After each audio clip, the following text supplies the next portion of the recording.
ओम शांति। बहुत लोगों ने कमेंट करके पूछा है और बहुत सारे लोगों के मन में सवाल बना ही रहता है। कई लोगों ने पूछा है कि जो लोग बुरे होते हैं, बुरे काम करते हैं, पाप कर्म करते हैं, उनके साथ सब अच्छा होता है और जो लोग अच्छे होते हैं, पुण्य कर्म करते हैं, भगवान को मानने वाले रहते हैं, भगवान में श्रद्धा रखने वाले रहते हैं, भक्ति भाव करते हैं, भगवान को याद करते हैं, भगवान को मानते हैं, भगवान का नाम लेते हैं, उनके साथ सब बुरा होता है। ऐसा क्यों होता है? इसका क्या कारण होता है? और बाबा के ज्ञान में भी जो आ गए हैं भाई-बहन, उन्होंने भी पूछा है। कई लोग पूछते हैं और कई लोगों के साथ ऐसा होता है तो देख कर के भी लोग परेशान हो जाते हैं कि बाबा को याद कर रहे हैं, बाबा ने जो श्रीमत दी है, उस श्रीमत के अनुसार ही चल रहे हैं। उसके बावजूद भी बहुत परिस्थितियाँ आ रही हैं, बहुत विघ्न आ रहे हैं, बहुत समस्याएँ आ रही हैं। खुद के साथ या परिवार के साथ कुछ ना कुछ विघ्न समस्याएँ लगी ही होती हैं। जब बाबा के नहीं बने थे, जब बाबा के ज्ञान में नहीं आए थे, उसके पहले इतनी समस्याएँ नहीं आई थी, जितनी समस्या, जितने विघ्न अभी आ रहे हैं। तो देखिए, उसका कारण क्या है, क्या रीज़न है, आपको बताते हैं। और देखिए, आपको इतना तो समझ में आता ही होगा कि कुछ ना कुछ मिस्टेक तो है, कुछ ना कुछ गड़बड़ तो है। जैसे आपने सुना होगा कि कई बार हम जैसा देखते हैं, ऐसा होता नहीं है। तो होता क्या है? क्या होता है कि देखिए, हर चीज़ का एक नियम होता है। अगर मान लीजिए किसी व्यक्ति ने यहाँ पर कोई बुरा काम किया है, किसी ने कोई घिनौना काम किया है, गलत काम किया है, तो हम क्या कहते हैं कि इसको फांसी होनी चाहिए और कल ही फांसी होनी चाहिए। लेकिन हमारे कहने से होती नहीं है। होती है लेकिन समय लगता है। महीने, 2 महीने, 2 साल, 1 साल, 5 साल, कई बार समय लग जाता है, 5 साल तक का भी समय हो जाता है। 5 साल के बाद फैसला आता है कि इस आदमी को फांसी होना है, जेल होना है। तो अब उसका रीज़न क्या है? अब उसका रीज़न क्या है? उसकी जो प्रोसेस होती है, वो पूरी करनी होती है, उसकी जाँच-पड़ताल करनी होगी। जो नियम होता है, नियम में आएगी वो करना होता है। इसी प्रकार से जब हमें देखने में आता है हमारे सामने कि कोई व्यक्ति बुरा काम कर रहा है, कोई गलत काम कर रहा है और हम देखते हैं कि उसके साथ अच्छा-अच्छा हो रहा है, जबकि उसके साथ बुरा होना चाहिए। जब माना बुरा कर रहा है तो बुरा होना चाहिए लेकिन होता अच्छा है। तो उसका कारण क्या होता है? देखिए कि सबसे पहली बात आप समझिए कि हमारा जो शरीर होता है, तो शरीर की आयु होती है और आत्मा की आयु नहीं होती है। ये तो हम सभी जानते हैं कि आत्मा तो अजर, अमर, अविनाशी है। आत्मा की कोई आयु नहीं होती है। आत्मा क्या करती है? एक शरीर छोड़ कर के दूसरा शरीर धारण करती है, तो हम सभी जानते हैं। जब आयु शरीर की पूरी होती है, तो आत्मा दूसरा शरीर धारण कर लेती है। तो इस बात को अब आप ध्यान से समझिए कि एक कोई आत्मा है और उसने आज से माना 100 साल पहले, 200 साल पहले या और भी अधिक साल पहले इस जन्म में या पिछले किसी भी जन्म में, पिछले जन्मों में वो बहुत धार्मिक व्यक्ति था और उसने बहुत अच्छे पुण्य कर्म किए थे और बहुत भक्ति रखी थी, भावना रखी थी भगवान में, बहुत पुण्य कर्म किए थे। जब पुण्य कर्म किए तो उसका फल तो अच्छा मिलना है। और जब उन्होंने अच्छा कर्म किया है उस आत्मा ने पूर्व जन्मों में, तो उसको अच्छे कर्मों का फल तो मिलना ही है, जिसको हम प्रारब्ध कहते हैं। प्रारब्ध जो होता है, अच्छे या बुरे कर्मों का जो होता है, वो फल होता है। आप सोचिए उस आत्मा ने कोई अच्छे कर्म किए और आज वो आपके सामने है। आज वो आत्मा आपके सामने है, किसी भी रिश्ते से, संबंधी से, और आज जो वो काम कर रहा है, आज वो गलत काम कर रहा है। आज वो अच्छे काम नहीं कर रहा, आज वो बुरा कर रहा है और आज जो वो बुरा कर रहा है, आज वो उसके सारे कर्म स्टोर हो रहे हैं।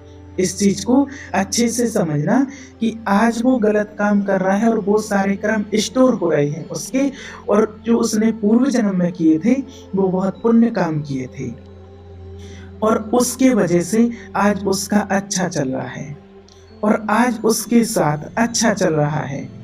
तो अच्छा किस कारण से चल रहा है, इस बात को बहुत अच्छे से समझना है कि उसके जीवन में जो आज अच्छा चल रहा है, वो पूर्व जन्म में जो कर्म करके आई है आत्मा, जो पूर्व जन्म में कर्म करके आई है, उन कर्मों के फल के कारण उसके साथ अच्छा हो रहा है। अब आपको उसका जो अच्छा हो रहा है उसके साथ, आज तो वो बुरा कर रहा है, लेकिन उसके साथ आज जो अच्छा हो रहा है, वो आपको अच्छा नहीं लग रहा है, क्योंकि वो कर्म बुरा कर रहा है, लेकिन जो उसको फल मिल रहा है, वो पूर्व जन्मों का। अब आज जो वो कर्म कर रहा है, आज जो वो कर्म कर रहा है गलत, तो वो सारे कर्म उसके स्टोर हो रहे हैं, तो उनका भी प्रारब्ध बनेगा, लेकिन नियम के अनुसार। आज मान लीजिए आप बहुत अच्छे हैं, लेकिन आज आपको जो प्रारब्ध मिल रहा है, जो कर्मों का फल मिल रहा है, वो पूर्व जन्मों का। आज हम सोच रहे हैं कि आज हम बहुत अच्छा कर रहे हैं और सब कुछ अच्छा कर रहे हैं, उसके बाद भी हमारे साथ बुरा हो रहा है, तो ऐसा क्यों हो रहा है? हमारे सामने बुरा प्रारब्ध बन रहा है, उसके सामने अच्छा हो रहा है। तो ये जो आज के उसके कर्म हैं, उसका उसको फल मिलेगा, और हम जो पूर्व जन्म में करके आए हैं, हो सकता है कि वो हम बुरे कर्म करके आए हों और आज अच्छे कर्म कर रहे हैं, इसलिए उनका फल आज हमें मिल रहा है। तो देखिए, जो कुछ भी होता है हमारे साथ, ये तो परमात्मा ने बहुत अच्छे से हमें बताया है कि जो कुछ भी होता है हमारे साथ अच्छा बुरा, ये हमारे ही कर्मों का फल होता है। और कई बार क्या होता है, कुछ व्यक्ति ऐसे होते हैं कि उनको जैसे अभी इसी जन्म में बुरा काम किया है, तो इसी जन्म में उसका फल मिल जाता है। और अगर कई ऐसे भी लोग होते हैं जो इस जन्म में बुरा कर्म किया है, लेकिन इस जन्म में उनको उसका फल नहीं मिल पाता है, तो फिर वो फल उसको अगले जन्मों में, किसी भी जन्म में 2 जन्म, 1 जन्म, 5 जन्म, 10, 20 जन्म के बाद भी, लेकिन कर्म का फल भोगना ज़रूर पड़ता है। इसके लिए देखिए, एक प्रैक्टिकल उदाहरण बताते हैं आपको। एक बार क्या होता है, एक गाय एक गड्ढे में फँसी हुई रहती है, एक दलदल में फँस जाती है, और वहाँ से एक चोर आता है। एक चोर आता है और वो उस गाय के ऊपर, जो गाय दलदल में फँसी हुई है, गड्ढे में फँसी हुई है, उसके ऊपर से पैर रख कर के और निकल जाता है। और आगे चल के वो चोर जाता है, तो उस चोर को एक हीरे मोतियों से भरी पोटली मिल जाती है। अब थोड़ी देर के बाद एक वहाँ से एक और अच्छा भला व्यक्ति आता है, जो भगवान में आस्था रखता है, धार्मिक प्रवृत्ति का व्यक्ति है। वो आता है, जब उसने गाय को फँसा हुआ देखा दलदल में, तो उसने कैसे भी करके मेहनत करके गाय को निकाला। बड़ा परिश्रम करने के बाद उसने गाय को बाहर निकाल दिया, और थोड़ी देर के बाद जब वो आगे जाता है, तो उसको एक इतना बड़ा ज़ोर से काँटा चुभता है, उसके पैर के आर-पार हो जाता है, उसके जूते में खून-खून ही हो जाता है। अब ये सारा वृत्तांत नारद जी ने देखा, तो नारद जी देख कर के तो घबरा गए और फ़ौरन दौड़े श्री विष्णु जी भगवान के पास और कहते हैं, प्रभु ये क्या? जो अत्याचारी होता है उसके साथ अच्छा, और जो पुण्य कर्म करने वाला हुआ, अच्छा काम किया, उसके साथ बुरा हुआ। तो फिर नारद जी ने सारी घटना बताई। तो फिर भगवान विष्णु ने बताया कि देखिए, जो चोर है वो आज उसके भाग्य में लिखा था, कुछ पूर्व जन्म का अच्छा कर्म था, जिसके कारण से उसको आज बहुत सारा धन मिलना था, राजा बनना था उसको, लेकिन उसको थोड़ा-सा धन मिल गया, और ये पाप कर्म के कारण हुआ है उसके साथ ऐसा, जो उसने आज जो पाप किया है। और जो चोर था, उसने पूर्व जन्म में कुछ गलत काम किया था, जिसके कारण उसकी आज बहुत बड़ी दुर्दशा होने वाली थी, बड़ी घटना उसके साथ हो सकती थी, जो आज उसने पुण्य कर्म कर दिया, तो वो काँटे के रूप में निकल गया। तो ऐसे जो भी हम करते हैं और दृष्टांत आते हैं, अब इसमें कितनी सच्चाई है वो तो नहीं पता है, लेकिन जो दृष्टांत आते हैं शास्त्रों में, वो पढ़ा है। आप सभी ने देखा है महाभारत में, तो महाभारत में एक दृष्टांत आता है, जो सभी ने देखा है कि भीष्म पितामह को बाणों की सैया मिली थी। माना, बाणों की सैया किस कारण से मिली थी उनको, वो तो वृतांत सभी जानते हैं, सभी ने देखा है। लेकिन एक बार उन्होंने, भीष्म पितामह ने श्री कृष्ण भगवान से पूछा कि ये बताइए माधव, कि मैंने अपने जीवन में पुण्य ही पुण्य किया है, कोई पाप कर्म नहीं किया है, और दूसरों का भला किया, उसके बावजूद भी मुझे अंत समय में बाणों की सैया क्यों मिली? तो वो बताते हैं, श्री कृष्ण भगवान जी ने कहा कि 100 वर्ष तक तुम्हारे जीवन में कोई पाप कर्म नहीं है, लेकिन 101वें जन्म में 100 जन्म तक आपका कोई पाप कर्म नहीं है, लेकिन 101वें जन्म में कहा कि जब आप राजकुमार हुआ करते थे, तो आप जंगल में शिकार करने के लिए गए थे और शिकार करते वक़्त आपने एक पक्षी था कर्राटा जिसको कहते हैं करकेटा, करकेटा नाम का एक पक्षी होता है कोई, तो वो करकेटा पक्षी जैसे ही आपके रथ से टकराया और आपने उसको बाण से लेकर के और ऐसे नीचे फेंक दिया और वो काँटों की झाड़ियों में जाकर के गिरा और वो 18 दिन तक वहाँ तड़पता रहा। वो काँटों की झाड़ियों में उसके प्राण नहीं निकले और फिर कहा जाता है कि उसने श्राप दिया कि जैसे मुझे काँटों की सैया मिली है, ऐसे आपको भी मिले। तो उसी कारण से उनको काँटों की सैया मिली थी। ये उनके जीवन का बना कुछ फल था, उनके ही जो कर्म होते हैं कहा जाता है उसी का फल था। तो सब अपने ही कर्मों के फल होते हैं और एक और जो उनके जीवन का फल माना जाता है वो सबसे बड़ा फल था कि जो द्रौपदी के वस्त्रहरण होते हुए उन्होंने अपनी सभा में देखा था। उस कारण से भी कहा जाता उनको बाणों की सैया मिली थी। और एक दृष्टांत और आता है महाभारत में ही धृतराष्ट्र का, जो वो अंधे हुए थे, वो अंधे पैदा हुए थे, तो उनके अंधे होने का कारण क्या था? उन्होंने भी एक बार श्री कृष्ण जी से पूछा था कि माधव मैंने ऐसा क्या किया है जो मैं बचपन जन्म से ही अंधा पैदा हुआ हूँ? तो फिर कहा जाता है कि जब भगवान श्री कृष्ण ने उनके पूर्व जन्मों में जाकर देखा, तो कहते हैं कि 10वें जन्म तक उनके जीवन में कोई ऐसा पाप कर्म नहीं हुआ है। अब ये शास्त्रों में बताया गया है, इसमें कितना सत्य है ये नहीं कह सकते हैं, लेकिन जो पढ़ने में आया है शास्त्रों में वो बताते हैं। तो कहा गया है कि 10वें जन्म तक देखा, तब उनके जीवन में कोई पाप कर्म नहीं। जब और आगे जन्म 30 जन्म तक गए तब भी कोई पाप कर्म नहीं। तब फिर वो धृतराष्ट्र कहने लगे माधव और देखो।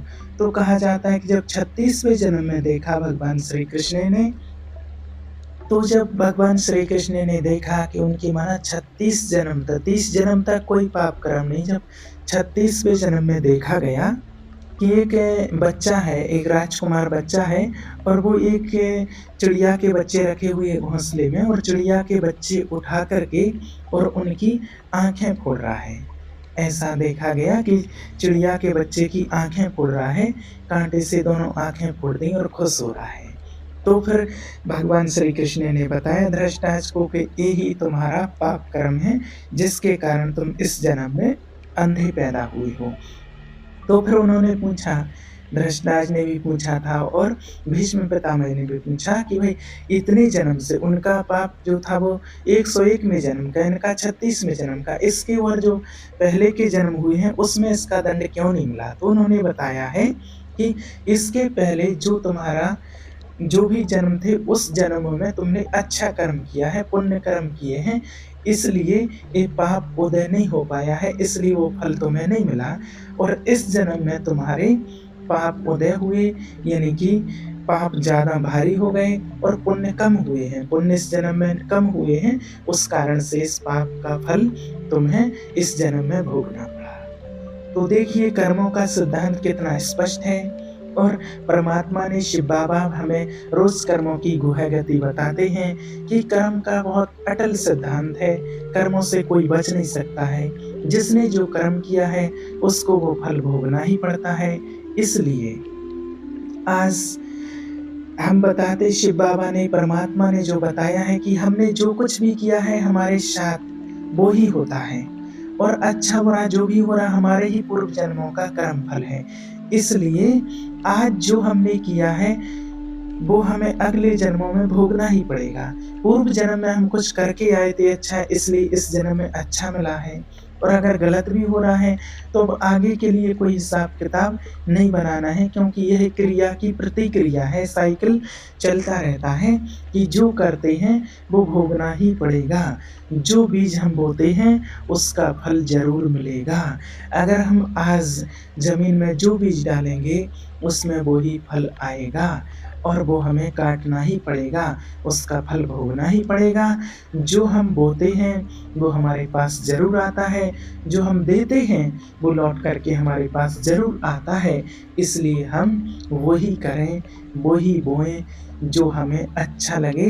अगर कभी लौट कर के हमारे पास आ जाए, तो हम उसको स्वीकार कर लें, कोई ऐसे शब्द ना बोलें, ऐसा कर्म ना करें, जो हमारे पास लौट कर के आए, तो हम उसको स्वीकार ना कर पाएँ। जो हमें अच्छा नहीं लगता है, अगर हम किसी के साथ कोई कर्म करते हैं, तो चेक करो कि अगर ऐसा कोई हमारे साथ करेगा, तो क्या ये हमें पसंद है, ये स्वीकार है, तभी कोई ऐसा कर्म करें। इसलिए कर्मों की गति को ध्यान में रखते हुए हमें श्रेष्ठ कर्म, पुण्य कर्मों की पूँजी जमा करनी है और पूर्व जन्म के अगर कोई पाप कर्म हैं, तो वो परमात्मा शिव बाबा ने बहुत अच्छी उसकी विधि बताई है। अपने को आत्मा समझ के परमात्मा को याद करो, मेडिटेशन करो, ध्यान की विधि से हम अपने पाप कर्मों को नष्ट करके और पुण्य कर्मों की पूँजी जमा कर सकते हैं। ओम शांति।